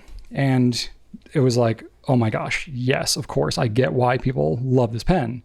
And then later on, I did actually swap this nib with a custom grind. I mentioned this in the Pencast last week. So this is a medium cursive italic grind from Custom Nib Studio, Gina Salarino. Writes great. That I very much enjoyed that. A steel nib on this one. Just kind of like reminded me of like, oh yeah, this is why I love the Aero, because, it's got the snap on it, all that kind of stuff. I did not end up posting my pen really at all. I didn't really think about it until you mentioned it, but because it just caps and uncaps so quickly and easily, and I guess I even sat down, I had like a doctor's appointment, I had some meetings and stuff that I used it. I just didn't really think to post the pen. I don't know why. Just unconsciously, I didn't post the pen. Maybe because the cap just had a little more weight to it, but I just tended to either hold it in my hand or just leave it around. And then I just capped it and went on with my life. So I didn't post it. I normally post my pens. I didn't do it on this one. It's not unpleasant when I do. I enjoy it when I do, but I just didn't for whatever reason. The ink that I had in it was Sailor Shikiori Kin Makuse, which I had not used this ink before. And I've talked about this before, how like, oh yeah, when I'm using a new pen or a new nib, I tend to also want to use a new ink. And then I'm like, shoot, why'd I do that? Because now how it writes, I don't know which factor it is. So this is a little Shikiori, how cute. So I did use this. It's a lighter orange ink than I normally use. I purposely used this orange because it's lighter than I would normally be inclined to use. And I wanted to just experience that. I wanted to go, you know what? I'm going to purposely go a little, not much outside my comfort zone, just a little bit. And it was very pleasant, but I'm like, yeah, I like a little darker orange. It just kind of validated like, I really do like those deep saturated colors. But it was very pleasant because, again, this is a cursive italic. Granted, it's a medium cursive italic, so it's like maybe like 0.7, 0.8 millimeters wide. It's pretty fine in the grand scheme of things. So it's not like the ink was gushing on the page. I got a little bit of shading. I do love me some shading. So it's like if I use a lighter lighter saturated ink. I want it to shade like it's never shaded before, like it's just going out of style. So I do like heavy shading. This one shaded a little bit, not probably as much as some other oranges in this range, like a Noodler's Habanero or Cayenne, or of course the famed Apache Sunset, which is my favorite mid-orange color ink. So I would say like, yeah, I probably would lean a little more towards like an Apache Sunset type orange than this one. But that said, it flowed very well, had no issues whatsoever with the way that it wrote. That's also great nib, great ink, that kind of thing. So all around, very, very pleasant writing experience for me. Really just like reinvigorated me for like, yeah, I really, really do love this. Now, the one weird thing that I had that happen, just being completely honest, so I clipped this pen into my shorts, because apparently I'm just doing that now with all these pens, because I did it with the Traveler's pen, the first pen that we had, and then I did it with, I couldn't really do it with the TWSBI Swipe, but then I did it with this one, and it held just fine. The only issue I had, and this was weird, I would have thought, being that it's a snap cap pen, you know, when I've carried this around before, I've always kept it in a pen sleeve. I didn't do that this time. I just clipped it right into my pocket and just went about my business. The weird thing I have, you would think that like being a snap cap like this, that it might unsnap, right? I didn't have that happen. What I had happen was the body itself unscrewed with the cap still snapped in there. So like I felt this part in my pocket and I was like, shoot, I probably got ink everywhere. Like this thing probably unsnapped. But then when I pulled this part out, I was like, huh? I was like, that's weird. Why would this unscrew first? You know, I probably just didn't, because it's metal on metal threads, you know, it's not like super, super tight grab necessarily. So, you know, if you don't like kind of positively, like really lock it in there, I could see how eventually it would come out, especially because I mean, I was, you know me, Drew, I live my life. I just go about and I don't probably riding some sort of machinery. Probably. Yeah, I'm running around. I'm doing all kinds of crazy stuff outside, whatever. I put my pens through some abuse when I carry them around in my pockets. So I guess I was affirming to the snap cap because it did not come unsnapped, but I just didn't tighten it enough when I inked up the pen initially. So it did come loose once, but this was after, I mean, I'd been carrying the pen around for over a week at that point. So it happened then, but you know, it could happen to somebody else. I just wanted to let everybody know that that's a potential thing, but that was literally the only like weird thing that I had happen the entire time. Nice. Yeah. All right. So we are going to do another one for next week. And you know, we've got some new colors for the Pilot Explorer. Yes. And so we wanted to invigorate ourselves and refamiliarize ourselves with the Explorer. So that's what we're going to do. We're both going to choose an Explorer. I have one here at home with me already, the turquoise one, which is an old color. It's not a new color, but I do like it a lot. And so this is the one I'm going to choose. This is a medium nib, okay? Steel nib. And I, personally, because I am a fan of the Con 70, I'm going to ink mine up with the Con 70 and use it. I give Drew a hard time because he's just not as much a fan of the Con 70 as I am. He thinks cleaning it's a bunch of malarkey, and I think he's a bunch of malarkey. And using it is also just hit or miss. Like, oh, am I filling? Am I not? How many times do I have to hit this button? If it was, it's more complicated than it needs to be. Look at all this ink capacity. Who in the world would want to have all this? The ink capacity is the only good thing about that thing. Everything else is over-engineered. That's like the point of it. That's what it is for. It's a converter. Then it's there to carry ink. It's literally, its purpose is to capacitate ink. So when you have a greater ink capacity, I think that's a better converter.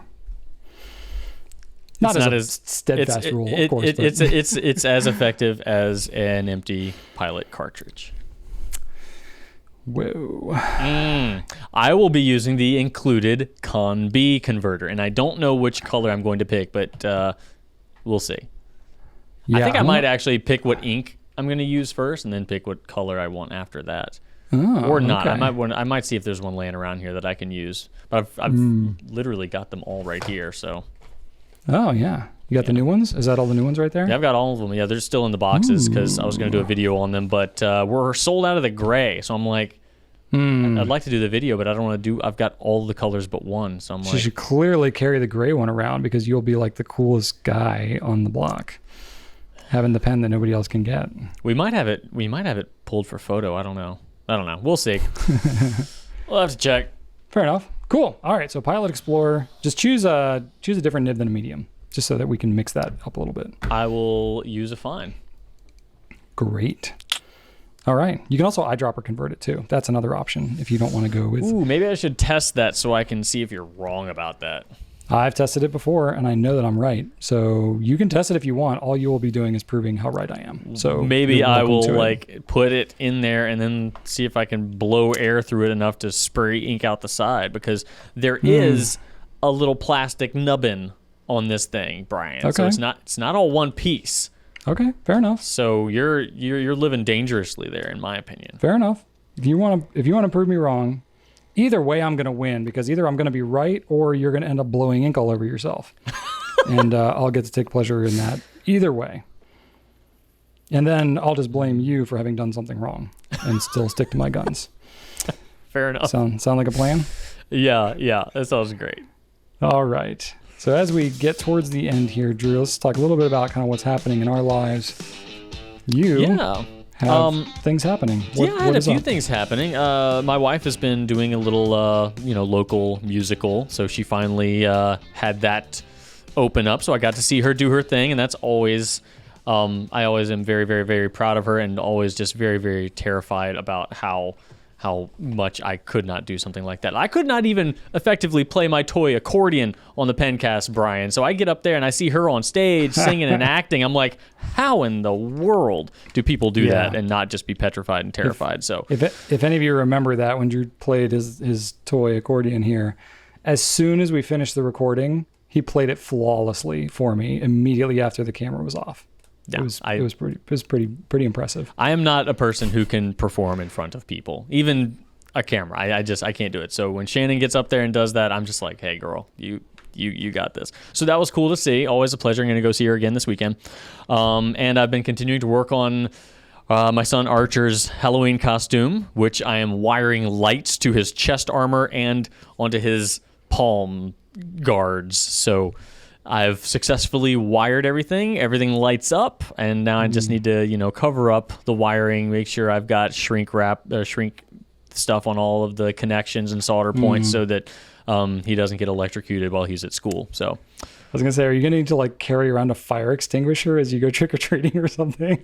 How much do you trust your electrical skills here?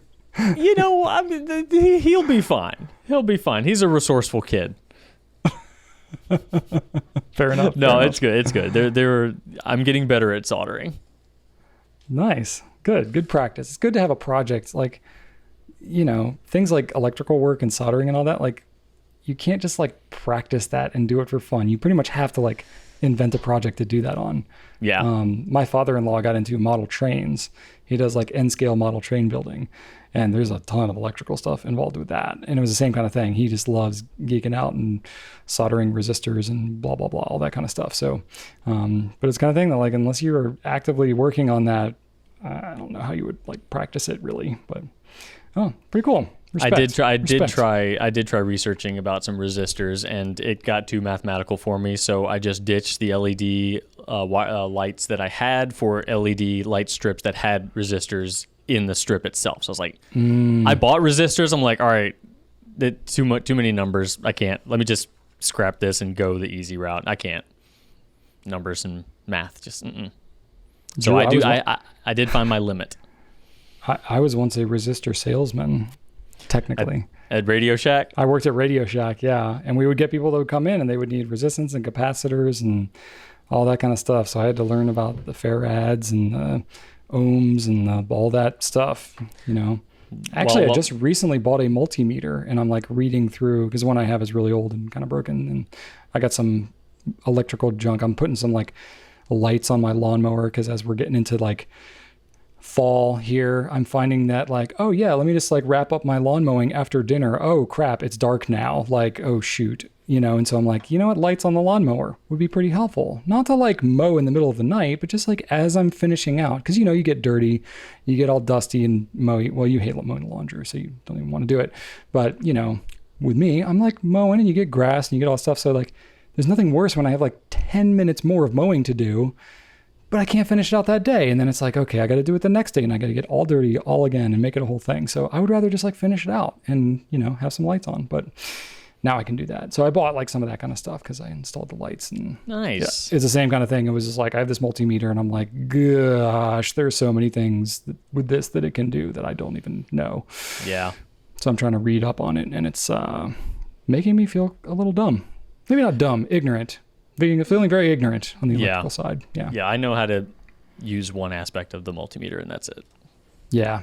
Is it the was it connectivity one where it just like it beeps if there's a completed circuit? Yep. That's one I know. Yep. That's all I care about. That's right. And I can test if there's like a good outlet. Like a a live good outlet. Yeah, exactly. It's like, well, that's kind of it. That's it. You're good. That's right. For me, it's been crazy with school starting and all that. Completely changed our routine. If you got the company newsletter that we had on Wednesday, Rachel talked in the personal message about she had some light foot surgery, nothing serious, nothing crazy, but it's like in a weird place on her foot and it's just taking a long time to heal, no pun intended.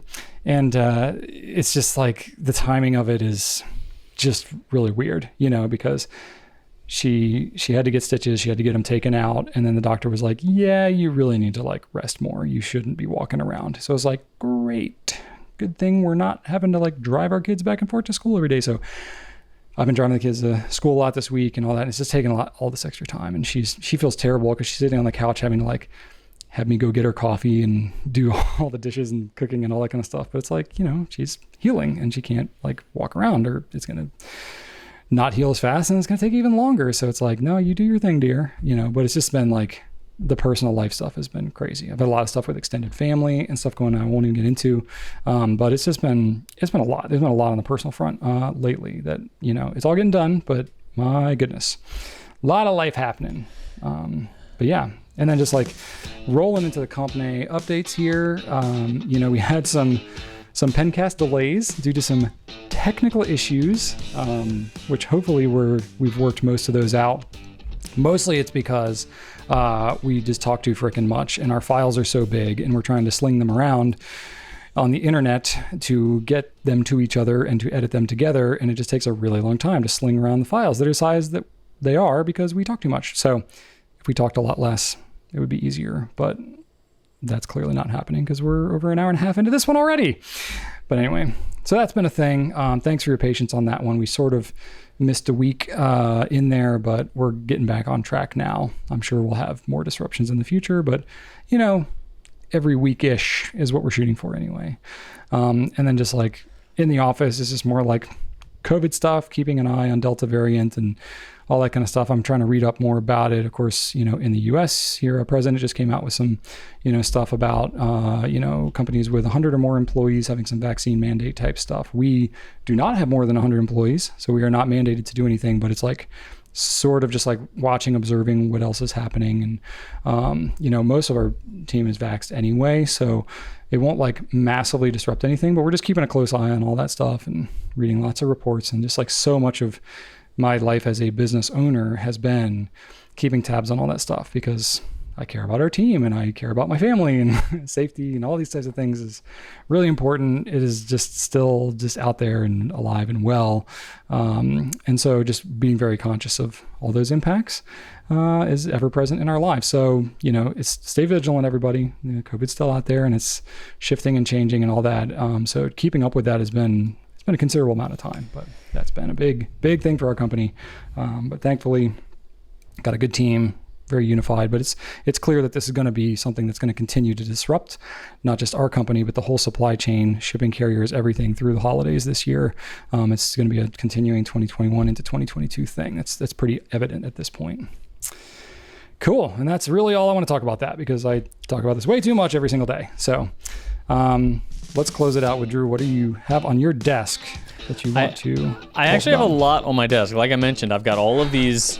I've got like a bazillion pilot boxes here of all the explorers. I'm going to do a video on this at some point soon, whether or not I need the gray or not TBD, because I just want to get this done. So they're there.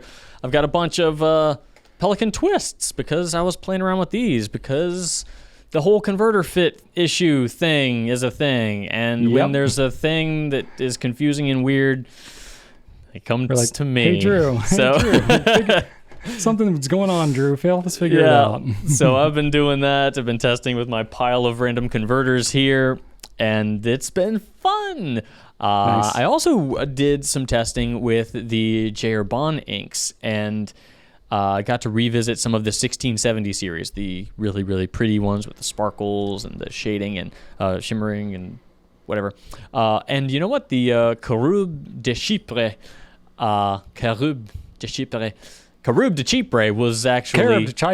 Carub de Chypre was actually really pleasant to write with, Brian. I'd never really written with that ink, but as I'm using the glass pen and swabbing it, I'm like, ooh. It's a good one. Okay. It's kind of like a copper burst, like a diamine copper burst kind of vibe, you know. But with some pizzazz to it. Oh, it's got pizzazz. I see you, Carub. And then I also have, Brian, the samples of our next Retro 51 pen here. Ooh, yeah. Do you want to see it? I'll show it to you. Oh, yeah. Let's check it out. Oh, my gosh. Look at it. You see that? There it is. It's beautiful. I tell you, it's well protected. Yeah, that looks nice. Yeah, there it is. Wow, that looks nice. Yeah. I'm impressed. I think we really knocked it out of the park with this design, Brian. I think so. It's really unique looking. Yeah. I agree. It'd be good for shipping too. It seems like it'll be really safe in transit. Yeah. If you're listening via audio, I didn't actually show the pen. I'm sorry. No, he showed it in the bubble wrapping that the sample came in, but he didn't actually show the pen. No, we are going to do another retro exclusive. This will be our first retro exclusive that we've done since Retro 51 was sold and under new ownership. So we're pretty excited about this. Same designer, Richard, the designer there, is just fantastic. And I personally have had a pretty heavy hand in communicating all the back and forth with the design, and we're pretty excited about it. So yeah, very should be good, but you'll know more when it's time, and it's not time yet. Drew's just teasing because he's being a jerk. It's really too early to talk about it, but that's what's happening. Cool. Yeah, and then me, what's on my desk is just a bunch of crap. I just have stuff everywhere because I've been just dealing with personal drama. So I basically have everything that I've shown in the past like 3 or 4 pencasts has just piled up on my desk here, and none of it has moved. So it's just getting higher and higher. And is the swipe still there? Yeah. Oh yeah. Swipes right here. Good. Yeah. What else have we talked about recently? I got the. Well, I already showed you the Lego. I got the ink that I just used. I got the Konagi. That's the ink that I used previously. Nice. I had the 2 Minutes of Midnight, which I was thinking about using, but then I didn't. But it's still here. I have all the Preppy Waz and the Diplomat Magnum. Good. Well, I think here. you're fine until it starts kind of piling up, so it's making its way into the shot. So yeah, that's true. I think you're okay. I do have a pretty good knack for doing what I call like the video like shove. Like whenever I shoot at my desk, and you know this, Drew, you've seen, you've witnessed this. There's crud all over my desk all the time. I'm just one of those people, you know, that like when I work, like stuff just happens. It just gets all around me. I look around and I'm like, where did all this stuff come from? And then, you know, I might clean it up. But I did the video shove on your desk a couple weeks ago when we did the irresistible fountain pen moments video. I had to clear some space. Oh yeah, because like if I just like pulled out the camera and shot what my desk looked like, everybody would be like, it would not be as irresistible. Who is this slovenly character? Like this is unacceptable. I do not trust him to buy pens from him. He can't even keep himself in order, which is 100% true. But it's just easier for me to just shove that stuff out of the frame and have fewer things on the desk to distract me. That, and it's fewer things for me to like knock over as I just am flailing my hands around when I talk, because that is what I do. Yeah, mine. I've got now 2 dead plants here on my desk, so my watering journal did not work.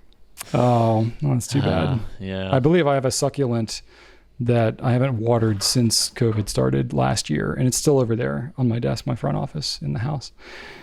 That desk I've just abandoned. That one reached a point where I couldn't even function on it anymore, so I just abandoned it. I've just been working on the couch.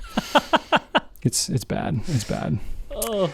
Well, anyway, that's what we got for you all this week. Thank you so much for watching. Please leave us feedback on how we're doing. Let us know all these various questions that we asked you. Leave it in the comments. That'd be wonderful to hear what you all think. Be sure to check out Goulet Pens for all your fountain pen, ink, and paper needs. We got a lot of stuff going on over there. A lot of good pictures, a lot of good technical info, and fun stuff for you to shop and buy things if you are so inclined.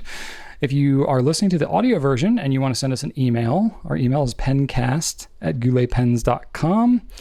And I have a random fun fact, since we were talking about light fastness and UV rays in the sun and all that kind of stuff. So temperatures inside the sun can reach 15 million degrees Celsius. Energy is generated through nuclear fusion in the sun's core, and that is when hydrogen converts to helium. And because objects generally expand, the sun would explode like an enormous bomb if it wasn't for the tremendous gravitational pull. Think about that. It's basically a constantly exploding nuclear bomb that is only held together through its own massiveness. How crazy is that to think about? Frankly, it's terrifying. And that is the thing that is blasting our Earth constantly. And that's why ink can't really hold up to it, because it's nuclear radiation, more or less, that is blasting it every day. Anyway, kind of fascinating. Thought that was kind of cool. Yeah, that's heavy. There you go. That's all we got for y'all this week. Thank you so much for watching, and